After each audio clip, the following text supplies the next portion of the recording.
Hello friends, welcome to Thenkumar kitchen. நம்ம இன்னைக்கு பார்க்க போற ரெசிபி என்னன்னா, நல்ல ஒரு மஷ்ரூம் கிரேவி தான் பார்க்க போறோம். இது நல்ல இடியாப்பம், சப்பாத்தி அதுக்கெல்லாம் தொட்டு சாப்பிடும்போது ரொம்பவே சூப்பரா இருக்கும். வாங்க எப்படி செய்யறதுங்கிறத பார்க்கலாம். என்னோட வீடியோ பிடிச்சிச்சுன்னா லைக் பண்ணுங்க, ஷேர் பண்ணுங்க, சப்ஸ்கிரைப் பண்ண மறக்காதீங்க ஃப்ரெண்ட்ஸ். வாங்க ஃப்ரெண்ட்ஸ், வீடியோக்குள்ள போகலாம்.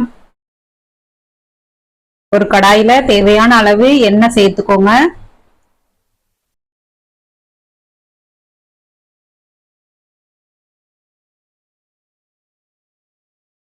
இதுல நான் ஸ்டார் பூ, ஏலக்காய், பட்டை, சோம்பு இது எல்லாமே சேர்த்துக்கிறேன். சோம்பு எல்லாம் சேர்த்து நல்லா பொரிஞ்சு வரவும் பெரிய வெங்காயம் ஒரு 2 கட் பண்ணி சேர்த்துக்கிறேன். பெரிய வெங்காயம் சேர்த்ததுக்கு அப்புறமா இந்த டிஷ்ஷுக்கு தேவையான உப்பு சேர்த்துக்கலாம். உப்பு சேர்த்து வதக்கும் போது வெங்காயம் சீக்கிரமா வதங்கிரும். வெங்காயத்தை ஓரளவுக்கு நல்லா நம்ம வதக்கி விட்டுறலாம்.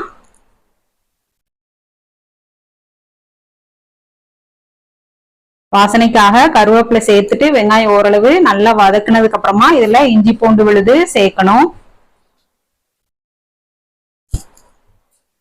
இதுல 1 ஸ்பூன் இஞ்சி பூண்டு விழுது சேர்த்துட்டு நல்லா பச்சை வாசனை போக அதையும் லைட்டா வதக்கி விட்டுறலாம்.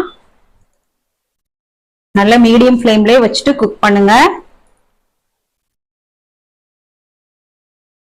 வெங்காயம் நல்லா வதக்குனதுக்கு அப்புறமா பெரிய தக்காளி ஒரு 3 தக்காளி கட் பண்ணி சேர்த்துக்கோங்க. இதோட 1/2 ஸ்பூன் மஞ்சள் தூள் சேர்த்துக்கோங்க. மஞ்சள் தூள் சேர்த்துட்டு நல்லா வதக்கி விட்டுறலாம். தக்காளி வெங்காயமும் நல்லா குழஞ்சி வெந்து வரணும்.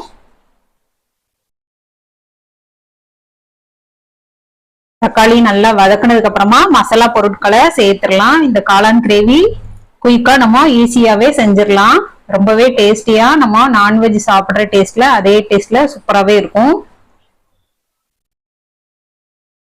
இதுல கொஞ்சமா தண்ணி சேர்த்துக்கோங்க.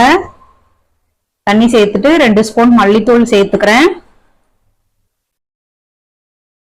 1 ஸ்பூன் காரத்துக்கு தகுந்தாப்புல சில்லி பவுடர் சேர்த்துக்கிறேன். இதுல கரம் மசாலா 1 ஸ்பூன் சேர்த்துக்கிறேன். சேர்த்துட்டு மசாலா நல்லா பச்சை வாசனை போக நல்லா வதக்கி விட்டுருவோம். ஒரு 2 நிமிஷம் நல்லா வதக்கி விட்டுருங்க.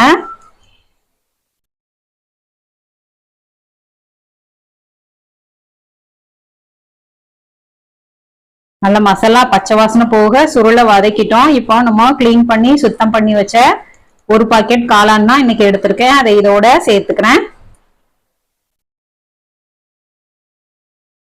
மஷ்ரூம்ல இருந்தும் நமக்கு தண்ணி பிரிஞ்சு வரும். அதனால இந்த கிரேவிக்கு அதிகமா தண்ணி சேர்க்க வேண்டாம்.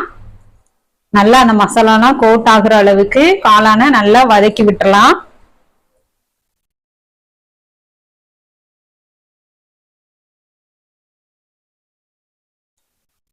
நல்லா எண்ணெய் பிரிஞ்சு நல்லா சுருளை வதக்கிட்டோம்.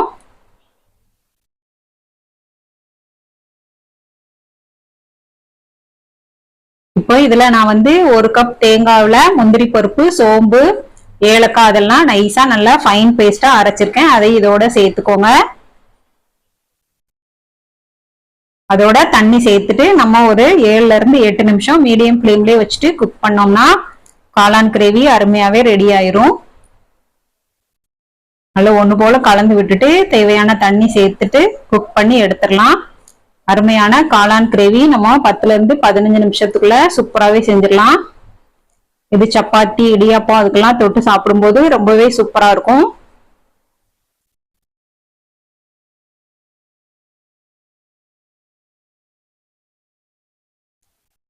நல்ல கமகமான ஒரு வாசனையோட நல்ல ஒரு டேஸ்டியோட காளான் கிரேவி ரெடி ஆயிடுச்சு. இது இறக்குற ஸ்டேஜ்ல மல்லித்தலை சேர்த்துட்டு சூடா பரிமாறிடலாம்.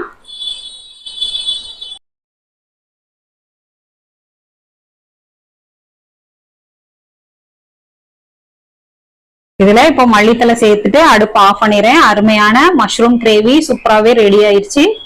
நல்ல கமகமான வாசனையோட மஷ்ரூம் கிரேவி ரெடி ஆயிருக்கு. இது மாதிரி நீங்களும் ட்ரை பண்ணி பாருங்க. ட்ரை பண்ணி பார்த்துட்டு கமெண்ட் பண்ணுங்க. வீடியோ பிடிச்சிச்சுன்னா லைக் பண்ணி ஷேர் பண்ணுங்க. சப்ஸ்கிரைப் பண்ண மறக்காதீங்க ஃப்ரெண்ட்ஸ். Okay friends, thank you.